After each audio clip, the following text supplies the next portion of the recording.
Hi, I'm Reverend Dan, Methodist minister in Bognor Regis, Felpham and Westergate. June 2020 is Bible Month, and this month we're exploring the short biblical story of Ruth.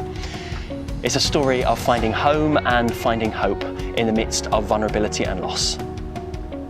This week we start with chapter 1.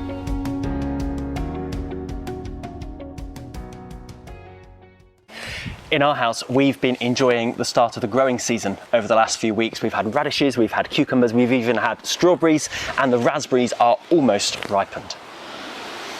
The story of Ruth starts very differently. In Ruth chapter 1, the story opens with famine. There's a loss of fruitfulness in the land. And so to survive, Elimelech takes his wife Naomi and their sons Mahlon and Chilion away from Bethlehem, where they were living, to another country, Moab. While in Moab, Elimelech dies and Mahlon and Chilion marry women from Moab, Orpah and Ruth. Then Mahlon and Chilion die, which leaves Naomi as a foreigner in Moab with 2 daughter-in-laws and no men to look after them in their patriarchal society. The security of family and hope was no longer stable for them. The land had lost its productivity, women had lost their husbands, their well-being, their independence. Naomi must have felt at a real low, struggling for hope, residing in a foreign land amidst the layers of loss she'd experienced, struggling to find hope. I wonder if you can relate to Naomi's struggle. Living in a coronavirus world, we've experienced loss in new and intensified ways.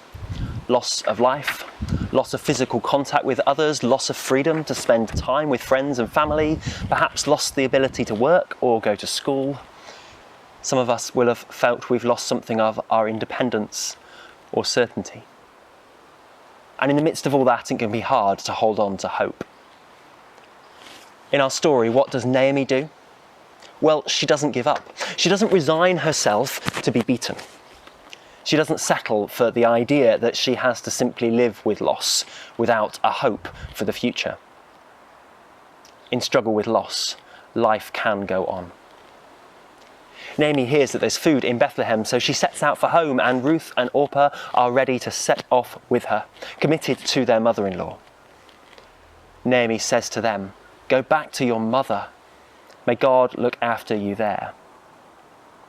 Initially they say no, "We'll stay with you," but Naomi insists, and in the end, Orpah, with weeping and heartache, says farewell and heads on her way. But Ruth clings to her mother-in-law and says, "Do not make me leave you. Where you go, I will go. Where you stay, I will stay. Your people will be my people, and your God will be my God." Seeing Ruth's determination, Naomi says no more. We know little about the story of Ruth and Orpah up to this point, but just as Naomi experienced loss and vulnerability, so did they. Both lost their husbands, both would have had anxieties about their futures, their security, their safety, their survival. Both made sacrifices on their journey for survival. Orpah's sacrifice is to let go of her new family and to go back to her past.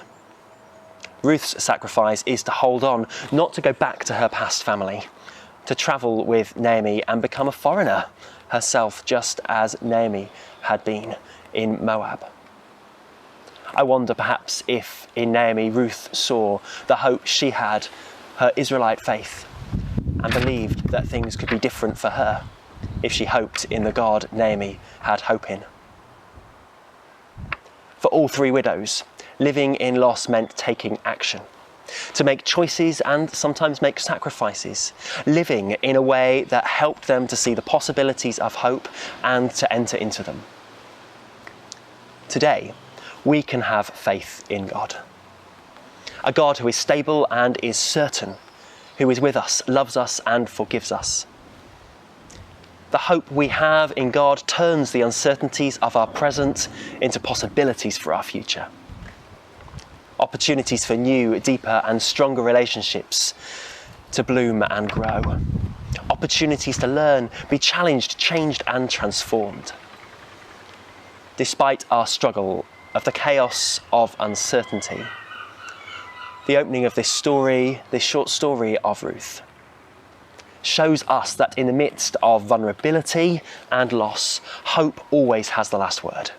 God always has the last word. Despite our living in loss, life can go on, grow and flourish. As we unpack this story in the weeks to come, we'll further discover how hope is kindled, how we can find hope and home in the midst of vulnerability and loss through what we can learn through this story. Today, I pray that you know the hope of God in your life.